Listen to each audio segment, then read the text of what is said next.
Rodriguez, team leader of the therejteam with eXp Realty here in New York. And today I want to speak a little bit about evolutionary psychology and the biological gene and the game that nature's playing with all of us, because I believe that I touch on this every now and then on my Instagram or sometimes on my YouTube when I speak about, getting more acquainted if you're a man, talking with more women. However, I want to dig a little bit deeper into the science of this, because this is something that now I've been studying for, I want to say about maybe like a year and a half, somewhere around there. So I want to start off with that. I think that, and this could be like a more of a conversational, me just stating my thoughts based on everything that I've been learning kind of video, because I really love talking about this. I love having a conversation because you get so deep into it that you really start understanding why certain things happen the way they happen. The first thing that I can say is that if you look around you, right, most of the relationships that you're seeing, like that you've known, like maybe from friends, from a family member, not to be negative, however, we all know that there's something that's always fucking missing, right? There's always that stupid pattern where at first everything is great, then they start fucking arguing, somebody cheats on somebody, and then they end up either breaking up, bad terms, whatever, and I figured out for myself is like, there's something that's missing, there's something that's not right, even with marriage, right? Like, people are getting married, however, in nature, if you go back, what really is marriage? Like, legally, I'm talking about. Obviously, you can have a relationship and a commitment between the both of you guys. However, being married and saying, okay, the state is declaring you that, that you're married, what really is that? What does that stand for? Because that never really made too much sense for me. So that's when I started looking into these things, and I'm like, okay, well, when you really look at the grand scheme of things, it's really a selfish genetic game that we're all a part of. And this is what I mean. As a man, we have millions, we make millions and millions of sperm cells every single fucking day, right? And as a woman, they have one egg per every fucking cycle, right? So if we look at it in this way, right, she has to be pregnant for 9 months. We don't have to be pregnant for shit, right? We just have a fucking dick, we have balls, we have sperm, and that's it, right? If we fuck this girl or we have sex with this girl and she ends up getting pregnant, she's the one that has to deal with all the hormonal changes and everything else that's happening with her body. We don't have to deal with that. So biologically, when we see that, what does that tell you? Okay, then that means that male and female are different, right? So when you ask yourself, okay, well, if male and female are different, shouldn't that mean that we have different roles in life? Because whoever created whatever this is, he made a man a certain way and a woman a certain way for a specific reason. Because obviously, he wouldn't just bring a man into a world and a woman into the world to be the same fucking thing. We have different purposes in life. We solve the life, right? The life solution, which is bringing life into the world. However, our biological machine are used for different things, right? She's receiving and I'm the one that's giving. So that's why, in my experience, I've always felt like it is my job as a man to be able to give, provide, and keep her safe, always. Because even throughout nature, she has a vagina, which is inward, and I have a fucking dick, which is outwards, penetrative, receiving, right? So if I'm thinking about it in these terms, then that must mean that just in every aspect of life, she's different. She has a different purpose. Biologically, right, unless she's taking fucking steroids or some kind of a mutation has taken place, I'm biologically stronger and bigger than the average woman. So if we look at it in that sense, then that means that there is obviously something going on that is not being communicated. And regardless of what the fuck politics are saying, this is huge. Because I believe that this has to do a lot with why a lot of relationships are not happy and why a lot of relationships are not staying together. So when I look at these things, it's funny because I'm never going to be the individual that's going to be trapped in a social construct just because it's more accepted in the world. If I know that I'm going to be unhappy if I follow the fucking trend, I'm not going to do it.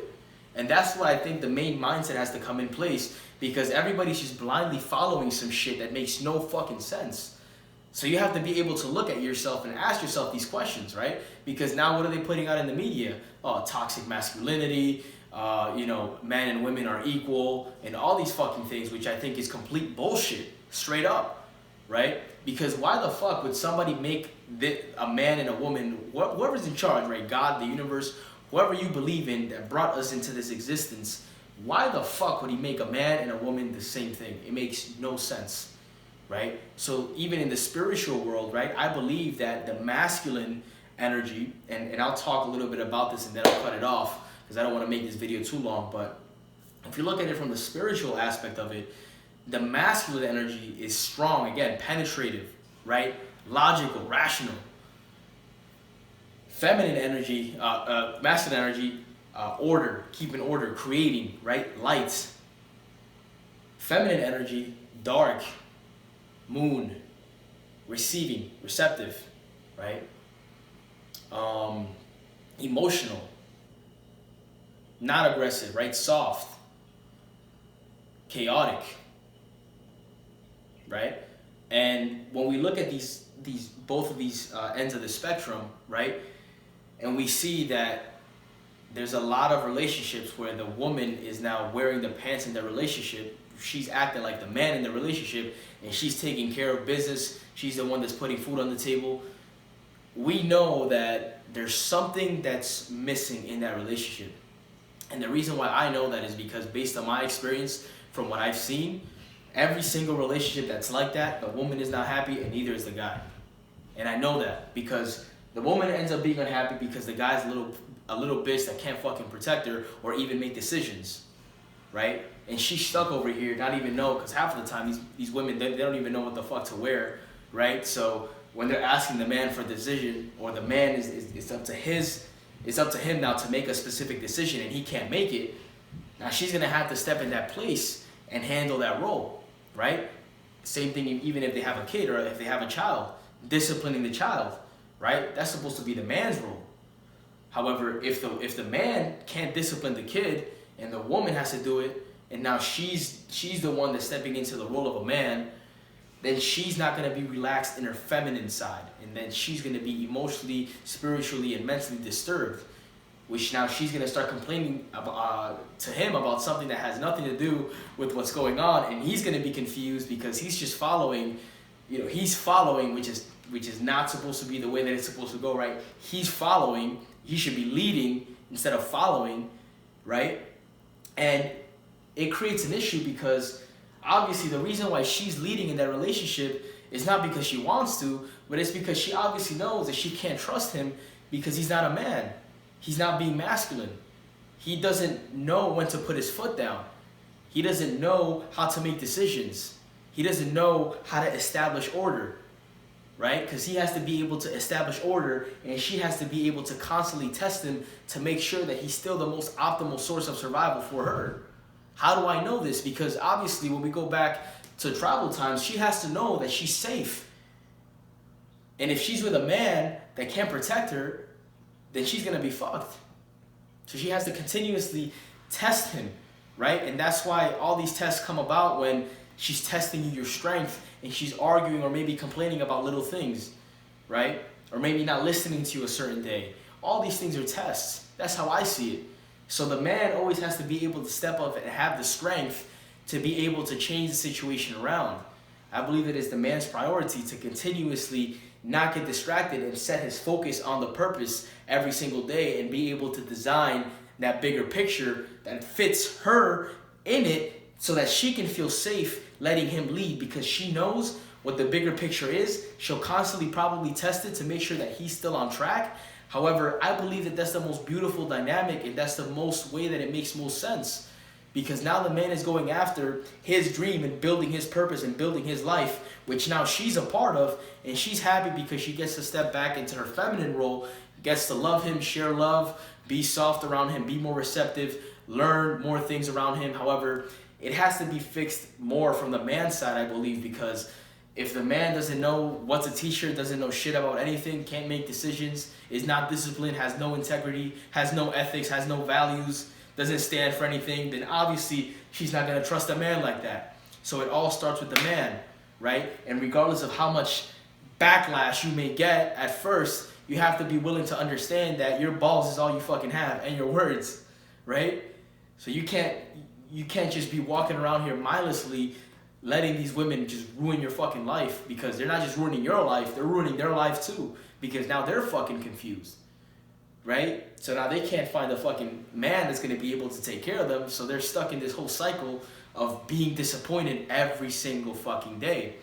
And why is that? Because biologically, her genes are always gonna look for the most and best, most optimal source of survival.